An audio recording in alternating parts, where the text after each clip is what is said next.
FIC Yo, TV. what up, and what's good? What's going on, everybody? And welcome to FIC TV, presented by the Fair Internet Coalition and Unlimitability.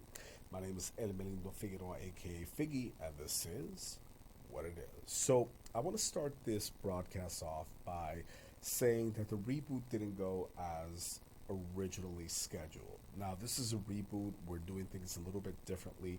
We're attempting to be able to feature a more produced product, to be able to distribute to you guys so that you guys can get the latest information on everything that's going on in the telecom industry and what the deal is with your latest, or what the latest deal is with your local ISPs, and also your available options and so many other things, including industry news. And we're committed to that, and we're going to do that starting next broadcast. Right now, the issue that we're having, unfortunately for me, as you're about to see on screen in 1 second, I am an Optimum Altice Suddenlink customer, which means that whenever I broadcast with the rest of the Fair Internet Coalition, and whenever we do some recording, things aren't always going to proceed as intended. And the issue that I had the last time that we attempted to record a broadcast for you is that my internet speed shockingly was not working as advertised. As you're seeing on the screen right now, it typically doesn't work as advertised. And right now, I am happy to feature a speed test that will show you that while I'm paying $79.95 a month, plus the cost of renting a modem, for gigabit service, I'm not getting anywhere near the advertised speed. First of all, the thing with gigabit speed or gig speeds from Optimum is that they're not truly symmetrical, meaning you don't get the upload and the download that are the same speed. The download is advertised as a gig, and if you're lucky to get it, great. I mean, as you're looking by my current speed test, I'm getting about a third of it, if that. So usually I typically get a fifth of it. So I typically get about 150 to 175 megabits up. And then the download speed, and then the upload speed, which is like the most important thing out of everything, is, deceptively, it's made to seem like it's a gig. Just so you know, companies like Optimum, with their type of outdated infrastructure, they can only really realistically deliver about a 35 megabit upload, and typically you don't even get that. If I get 15 megabits, that's a great day. As you're seeing by my speed right now, I don't know if Optimum has something where they can trace that a server is measuring their speed, and maybe they kind of are able to temporarily boost the speed. I don't know. I mean, I wouldn't put it past Optimum and Altice. That's the kind of company that they are. But for whatever reason, the upload is actually decent, although it's still not what was originally advertised to me. It is not a gigabit upload. I'm getting 35 megabits, and that's what you're supposed to be getting.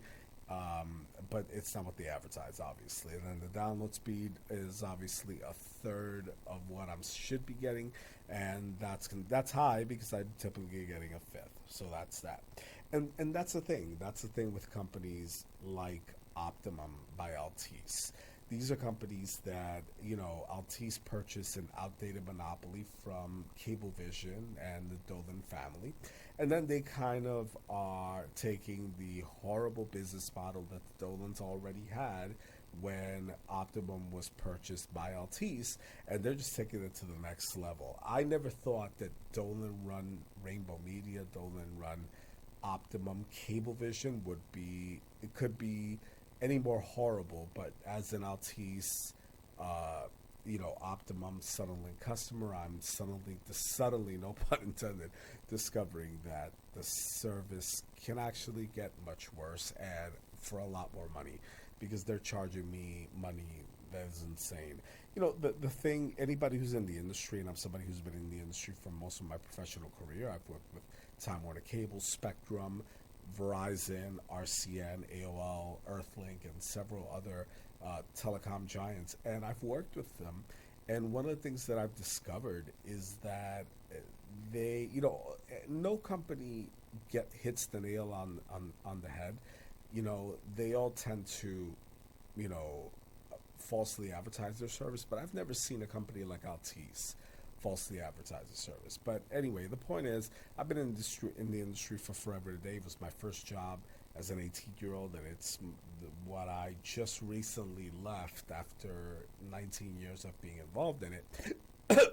Excuse me.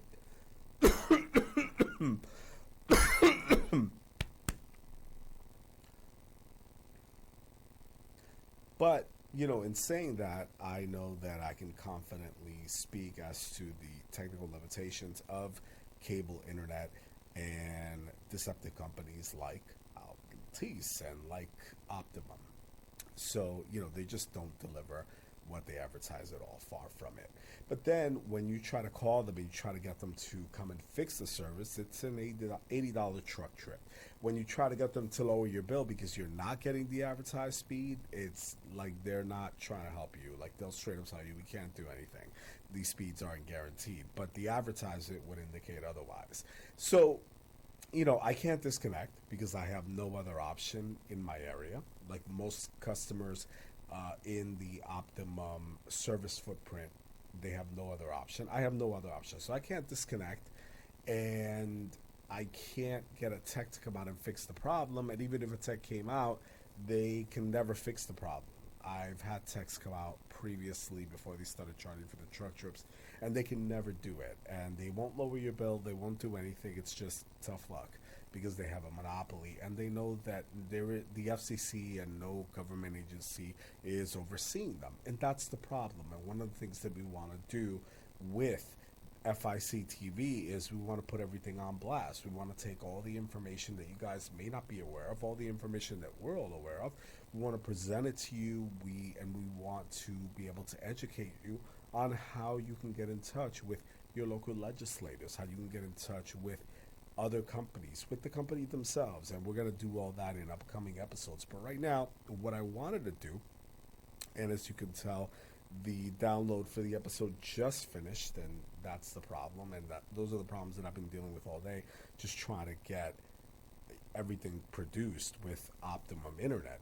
But just as importantly, we want to give you guys we want you guys to see how the sausage is made, and we want you guys to see what the motivations of everybody here at the Fair Internet Coalition is. So, without any further ado, this is the motivations, or what I'm calling, what is Fair Internet Coalition, right here on FIC TV and Unlimitability. Check it out. To FIC TV. My name is Ermelindo Figueroa, aka Figgy, and this is a joint production between FIC and Unlimitability. The reason we produce this content is because we want to make sure that you, the viewer or the listener, are informed about what's going on in the world of telecommunications and your options in terms of internet connectivity. Right now, I want to give everybody on our team a chance to introduce themselves. So Jacob, take it away. Hi, I'm Jacob. You've probably already seen me on one or two of these meetings. I am the Director of Technology here at Fair Internet Coalition, and I live on Long Island on the East End. FIC TV. My name is Kit Cowan, and I'm the treasurer of FIC. And I live in the mid-Hudson Valley across from Poughkeepsie in Highland, New York. And it's a pleasure to be part of this.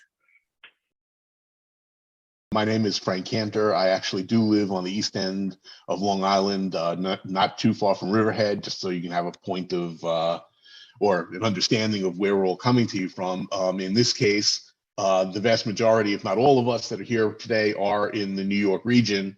And what we're doing now, by the way, I am the director of FIC, or the Fair Internet Coalition, which was founded about 3 years ago, give or take, in order to help people understand why the politicians and why the big business people and big tech in and of itself is not really particularly interested in helping to create a fair marketplace. That's what we're all about. And that's why we're all giving our time and efforts, and in some cases money, in order to make all of this work. And so what I want to kind of lean into here is we are changing our format. The original format that we used was relatively unproduced as opposed to what we're about to embark on here. And for that reason, we made a change to allow us more time to interview people that will be of interest to you, and more importantly, to give you the time to reach out to us right here, live or semi-live as the case may be, and go ahead and ask us whatever questions you have. If you're having a problem with being able to set something up, or you don't understand how something works, if we don't know the answer, I guarantee you we'll find the answer for you, and we'll put it on whatever social media. Jacob will handle that later. So what I'd like to do is, I know that Figgy or Ermelindo introduced himself at the top of the show. He's going to take you further into things, and we'll catch up as we go. Welcome. So, start off with Jacob. Jacob, what was your motivation to want to help the internet community find better options for internet connectivity in their area? Well, this whole thing started, Frank and I co-founded this organization, like you said, 3 years ago. We're both subscribers to the internet provider Optimum, owned by Altice USA. And in our area, they're really the only option around for high-speed, land-based broadband internet. And we've had a lot of problems. I've had technicians come in constantly, and they've never able to really fix the problem for me, that my internet cuts out.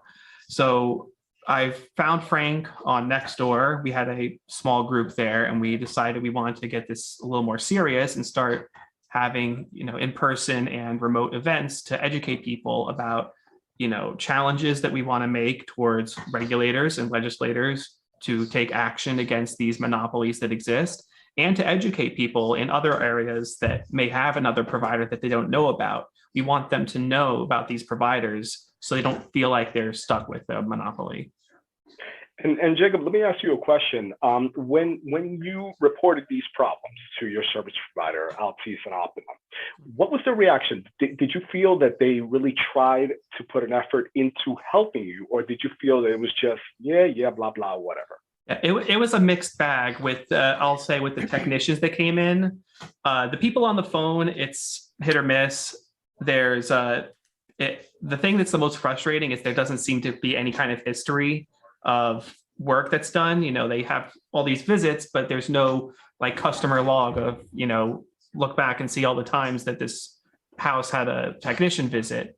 So that I'm a little frustrated with, but for the people here, there's only one out of 12 different technicians that have come. I think only one of them I was really happy with, that actually felt like he was taking the time. But unfortunately, they don't have, decision-making power. They can want to help out, but it's really the people in the executive management that make those decisions. So it was a Band-Aid on a bullet wound, essentially. Yeah, sure. And let me ask you a question. What could they have done better for you as Jacob, the consumer? Kept me in the loop about, issues, and actually take responsibility for the network issues. We know that we've long since eliminated that it's not my equipment, it's not my wiring. There is something beyond my walls, outside, between here and the node, or outside plant, what they call it. Something with the underground wiring, maybe, because this is an old community I live in. It's about 50 years old, and that would cost them money to update and maintain that. But they really need to take this more seriously and not just brush these problems away. They need to actually fix their existing network. Thank you, Jacob. And Kit, let's put the focus on you, put the spotlight on you. What motivated you to join the Fair Internet Coalition? I don't remember how I met you guys. It was probably online. I saw Fair Internet. But I had problems myself in the Mid-Hudson here. We're across from Poughkeepsie. Poughkeepsie has 2 internet companies, but Highland doesn't. And we had major problems with Optimum here, and it took a year for us to get it straightened out, charging us hundreds of dollars extra, us calling every month the bill was wrong. We decided to get rid of it and get our own router and modem, and got our own UMA phone, and but still they were charging us $200 a month. It was outrageous. So from there, I started connecting with federal people, our senators, and anybody, huh? Your legislators. Yes, anybody I could connect with, our legislators, Hinchy, Delgado, and because I knew that they were the ones that had to change the laws. You wanted to know what happened with it. They did resolve it. And we ended up going to the retention department and finally got a man who seemed to understand what we were talking about. And he did change it, and it has stayed. But now I talk to anybody I can to try to get other internet companies to come into this area. People are not happy. So. And let me ask you a question.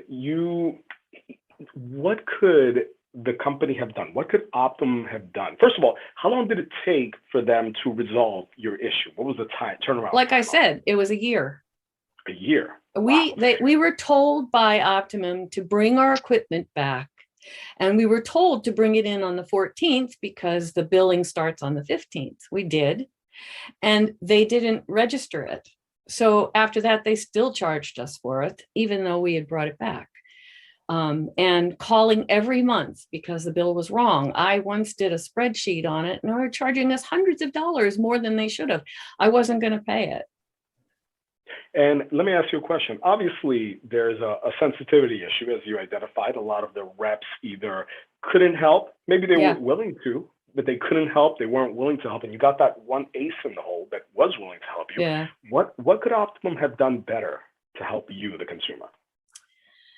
I think it's the whole nature of the business. It's a monopoly. And that's what I started learning, is that they run everything. Even the town board here tried to break with Optimum, and they had no power. So they run it all. And there's very little power that we have to bring in the smaller internet companies. And that's where FIC comes in.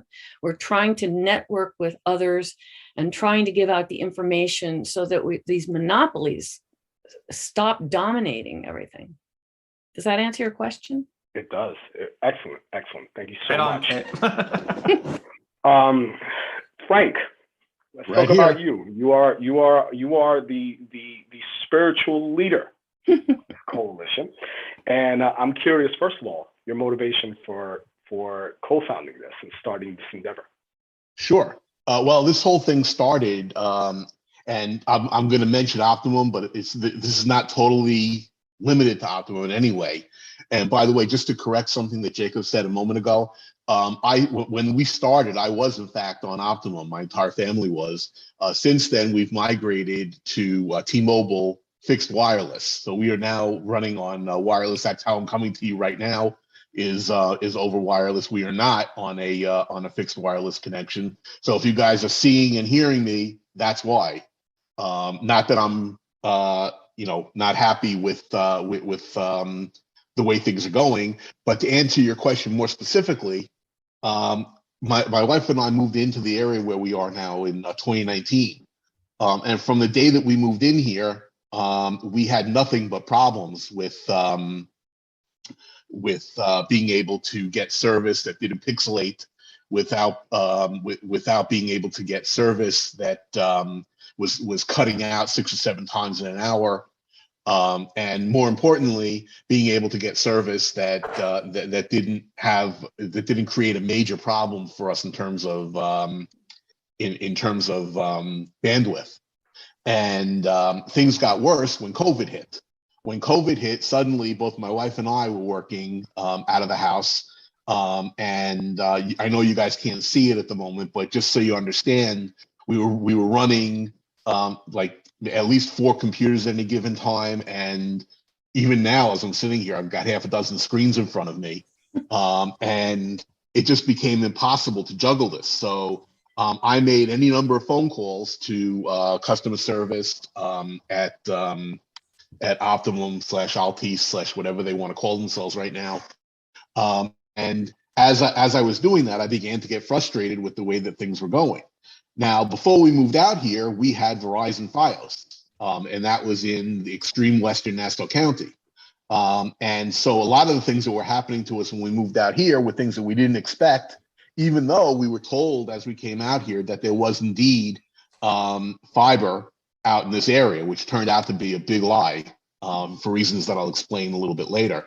But ultimately, as I was dealing with various levels of incompetent people and supervisors, and even in some cases executive management, I came to realize that part of the reason why nothing was happening is because there was nothing compelling these folks to do anything to help us.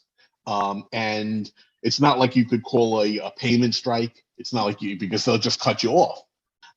And so for that reason, I decided to actually do something about it. And it was shortly after that I created what Jacob referred to before. We had a small group that was on Nextdoor. And as I started to move forward with that, it got way too big for the confines of Nextdoor. And suddenly we found ourselves in a situation where we had to migrate to other forms of social media. When Jacob came into the picture, he was the technical guru or the Dr. Jekyll to my Hyde, as it were. And so the two of us made a connection, and there was actually another person that was involved with this quite some time ago. Shortly thereafter, he dropped off. We don't know what happened to him, actually. From there, other people started to join. His Optimum internet might still be trying to connect for him to contact. It's certainly possible. It wouldn't surprise me. But shortly thereafter, we started to meet other people, which included Kit and some other people that you'll probably meet on our other broadcasts. And we realized that with all the people that we have that had similar problems, it was time for us to go out there and take the bull by the horns, as it were. Since then, we've talked with town boards, we've talked with civic associations, we've talked with the New York State Attorney General's office, we've talked with any number of politicians that you want, and so far, without putting too fine a point on this, the results have been mixed. Everybody that we talk to gives us the standard, oh boy, we can't believe that this is going on. We don't understand why this is happening, but yet nobody's doing anything to fix the problem. And so right now we're in the middle of an election, both in the primaries for the Democrat and for the Republican side of things. And eventually what's going to happen is whoever the candidates are on both sides are going to go at each other. And granted, there are a lot of situations out there right now, which I'm not going to get into. But one of the things that we want to try to compel everybody to do is to talk to all these politicians, call them, write them, email them, text them, I don't really care, and find out what their plan is to fix the problem. And by that, I mean, how are we going to get more internet service providers in here? And more importantly, at this point in time, we have several internet service providers that are willing to create services here. We have one in particular, you'll meet him probably in our next production, who actually has infrastructure in place, and he's waiting to get permits or whatever is necessary in order to move things forward, which would give a large segment of New York the ability to connect over fiber. So what's the problem? I don't know whether the problem is that the companies are afraid to go after each other. They're afraid to compete. Maybe it's that they don't want to have to compete on pricing. I don't know. But in some ways, it kind of feels like we are in a trap here of sorts, and we're looking for a way to get out. The best way to do that is to make sure that whoever it is that lands in Albany come November is somebody who understands this problem. And I will say that in all the debates that I've seen, only one person, and I will not say that because we're not a political entity, But only one person has given even lip service to this particular issue. And that was 2 minutes in the end of a closing statement.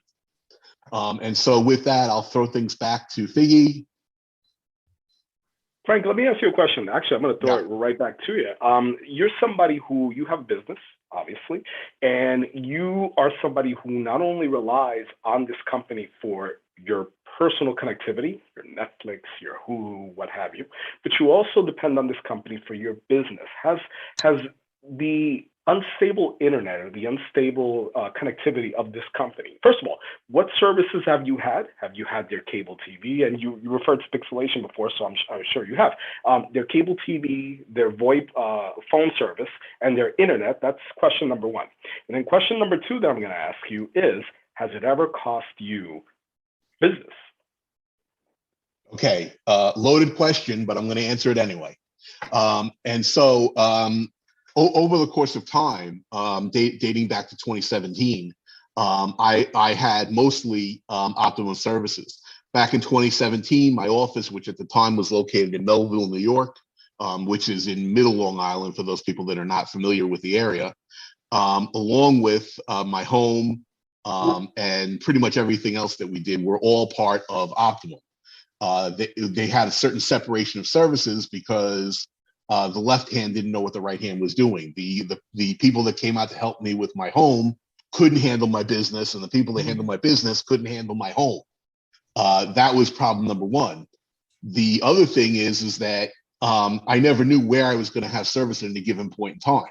There were times when I had this is way before COVID, way before anything else would have created a problem. Not to cut you off, but did you ever find yourself in a position where you had to buy multiple machines, multiple computers, multiple devices for each location just because the service was that unreliable? Not different service providers, because we didn't have the ability to do that. But in terms of the devices themselves, a quick little story. I actually had some people that were working with me back at that time, and because of the volume of phone calls that we had. Now at the time we were using a SIP phone system, which runs off of voice internet protocol, or voice over internet protocol, I should say. So obviously you weren't using the Optimum Voice product. You were using not on that. Gotcha. So and the reason for that is because we had so many problems with Optimum before that. In my personal home life, for the most part, until recently, we always had a triple play, as they call it in the industry, which cable, would be internet, and phone service. Go ahead. Correct. And so we always tried to keep things that way because we assumed that was going to be the least expensive way to get the services that we wanted. Now, over the course of time, very few people these days actually have a land-based landline telephone. And so that's becoming kind of a thing of the past. And there's kind of been a bifurcation or a separation of how services are working. We have people that are streaming and only have internet service. And then on the other side, we have people that are so used to dealing with, with TV, with cable-based TV, that they're in trouble if they try to do it any other way. Now, as an entity, we are about to undertake the idea of training or teaching these folks to do something a little bit differently. And it's not necessarily limited to folks of a certain age. It's kind of across the board. What I have seen though is that the younger you are, the more the more likely it is that you're going to be able to keep up with the way things are going. But it doesn't mean that people that are in upper age ranges can't adjust and adapt and put these folks, the companies that are doing this, in their place. And that's what we aim to do.